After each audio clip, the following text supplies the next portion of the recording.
جلدی جلدی سے میرے پیارے پیارے بچوں، میں آپ کو جو باتیں بول رہا ہوں آپ اپنی نوٹس بک نکالیں، اس کو نوٹ کرتے جائیں۔ جو بات کروں گا پکی ہوگی، ٹھکی ہوگی، چار میں بیٹھ کے کرو، آپ کی پیٹھ نہیں لگے گی۔ سیریس بات کر رہا ہوں، کوئی مذاق نہیں کر رہا۔ سب سے پہلے ایٹم بم کا دھماکہ جو ہوا تھا نا، یہ آپ لوگوں کی غلط فہمی ہے۔ ایٹم بم سن 42 یا 40 یا 47 میں ہیروشیما ناگاساکی پہ ڈالا گیا تھا نا۔ 1495 میں رشیا کا ایک علاقہ ہو جاتا ہے سائبیریا کے جنگلات پر پہلا ٹیسٹ ہوا تھا ایٹم بم کا۔ آپ کے لیے نئی اطلاع ہوگی، لیکن میں اس کا حوالہ اور ریفرنس کمنٹس میں دوں گا آپ کو۔ 1495 میں ان کے پاس جو آج سائنس ہے نا، یہ آج سے 300-400 سال پہلے کی آپ کی اطلاع کے لیے عرض ہو۔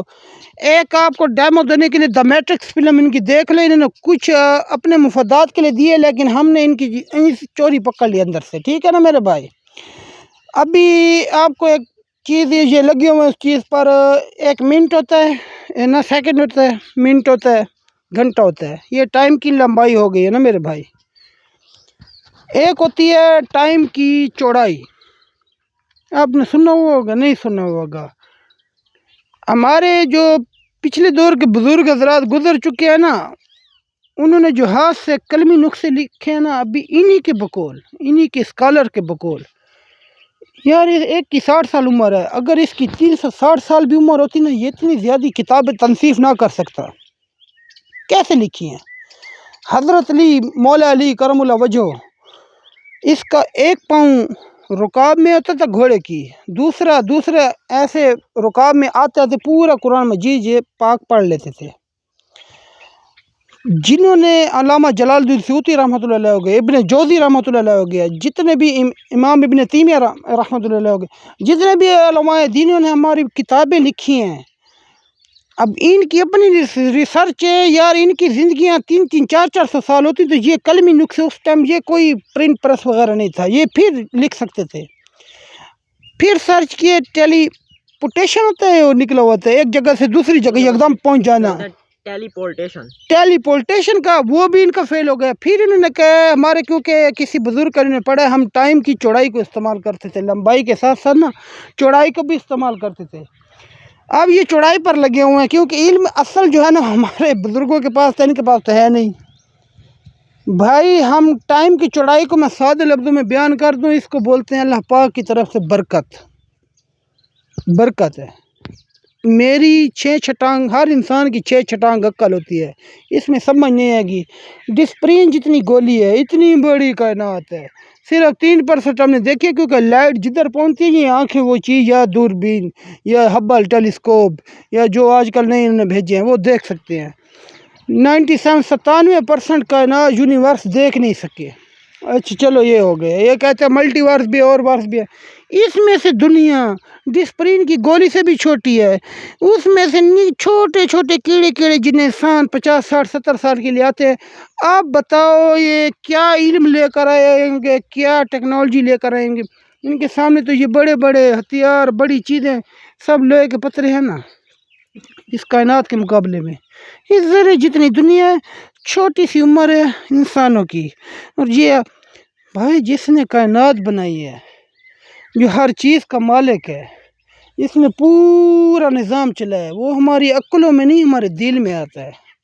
عقل کی انتہا فلسفہ ہے، فلسفہ مردود چیز ہے، لعنت بھیجی گئی ہے فلسفے پر۔ دل کی سنو، یہ اللہ پاک کا گھر ہے، ادھر سمجھ آئے گی، ادھر ہمیں سمجھ نہیں آئے گی، ہم تھک جائیں گے۔ وہ علامہ اقبال مرحوم رحمۃ اللہ علیہ کا شعر ہے، جو کافر ہے کائنات میں گم، اور گم ہے مومن میں کائنات۔ بھائی یہ تو پہلے آسمان کے نیچے کا نظام ہے، کتنا بڑا کوئی پتہ نہیں ہے، ایکسپینڈ ہوتا جا رہا ہے، ایکسپینڈ ہوتا جا رہا ہے، اور کدھر جا رہا ہے کوئی پتہ نہیں ہے۔ آخری سرا ادھر، ہم کدھر ہیں، دنیا کدھر ہے، سینٹر میں ہے، سائڈ پر ہے، کون سے کونے پر ہے، کوئی پتہ نہیں ہے۔ ابھی ایک دھوئیں کی لکیر اپنی زبان میں کہہ رہا ہوں، انہوں نے دیکھی ہے، اس لکیر کی لمبائی دیکھ لو بھائی، کچھ اللہ کی بڑائی ذہنوں میں تمہارے میرے آ جائے، اللہ کرے میرے پہلے آ جائے۔ سورج کی روشنی 1 سیکنڈ میں 1,86,000 میل سفر کرتی ہے، تقریباً 3 لاکھ کلومیٹر سفر کرتی ہے۔ اس کی لمبائی تھی تقریباً 6.5 ارب کلومیٹر نوری سال، لائٹ ایئر۔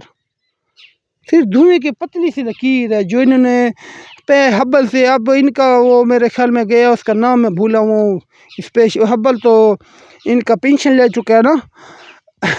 اللہ کے بندے، تم چھوٹی سی اس آسمان، پہلے آسمان کے نیچے کی کائنات کو وہ ڈسکور پورا نہیں کر سکتے، اور ہتھیار بنا رہی ہو۔ اب اطلاع ملی ہے برمودا تکون میں جو ان کو جو انرجی ہے نا، اس کو یوز کر کے ہم فرشتوں کو ڈیٹیکٹ کر کے نا، جو مسلمانوں کی مدد کے لیے اترتے ہیں، ان کو ایسے وہ کریں گے، توبہ نعوذ باللہ بقول اللہ پاک کو وہ کریں گے۔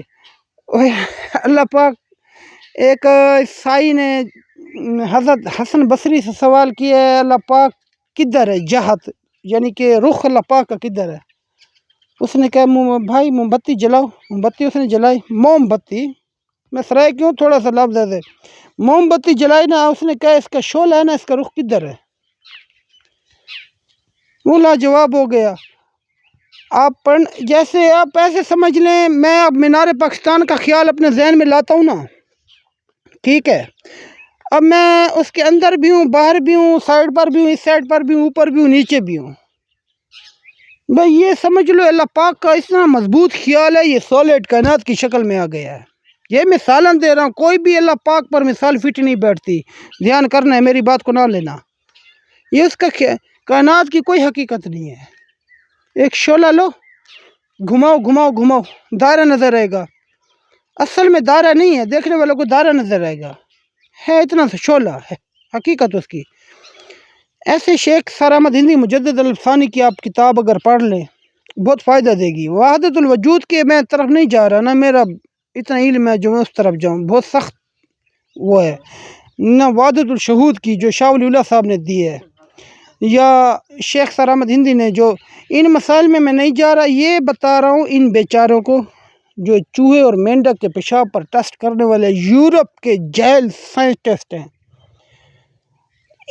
اس کا ان کا بھی آخری ہمارا جو ان کا یہ گزرا اسٹیفن ہاکنگ، معذور ہے، آنجہانی اسٹیفن ہاکنگ، اس کے پاس گئے ہیں، بھائی کائنات کو کتنی فورس سے چلا رہی ہے، کیونکہ پہلے یہ بولتے تھے 4، وہ آئنسٹائن کے دور میں جو سائنسدان تھے، نیوٹن، آئنسٹائن، اس کے بعد پھر اس کے ہمارے پاکستان کا ایک عبدالسلام تھا، اور 2 اور 3 تھے، انہوں نے کہا نہیں بھائی 3 سے پھر 2.5 ہوئی۔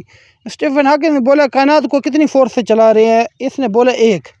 سوال کرنے والے نے پوچھا کیا وہ خدا ہے؟ کیا وہ خدا ہے؟ اس نے بولا نہیں۔ اللہ کے بندے یہی اقرار کر لیتے تو مسلم ہو جاتے۔ اس نے کہا کیوں خدا کیوں نہیں؟ کیوں نہیں؟ اس نے کہا پھر سائنس کی ترقی رک جائے گی۔ یہ مور ہوتے ہیں دلوں پر اور دماغ پر۔ اس لیے آپ کو بول رہا ہوں بھائی، خدا کا نہ مانو، ہم ادھر امتحان کے لیے آئے ہیں، گانا بجانے کے لیے، ٹائم پاس کرنے کے لیے نہیں آئے ہیں۔ کوئی امتحان کے لیے ہے، پیپر دینے بیٹھا ہو، BA کے ایگزام دے رہا ہو، ایسے گا رہا ہو، رم جم کرے پھوار تیرا میلا، اب کیا گولڈ میڈل ہو جائے گا؟ نہیں ہوگا نا بھائی۔ اب یہ تو سیدھی بات ہے۔ ابھی بس بھائی باتیں بھی ختم ہو گئے، لوگ بھی بور ہو جائیں گے۔ مجھے ویسے بھی بولتے ہیں کیمرے کے اوپر چڑھ کے نہ آیا کرو، بھائی میں کیمرے کے اوپر چڑھ کسی پر تو آگے سمجھ گئے ہوگے بھائی، میرا کیمرہ اپنا میں چڑھا ہوں، اس پر اتر جاؤں۔ بعض وہ ان کا جنہوں نے کمنٹس کیا، کسی اور کو نہیں کہہ رہا، خفا نہ ہونا بھائی یار، تھک گیا ہوں۔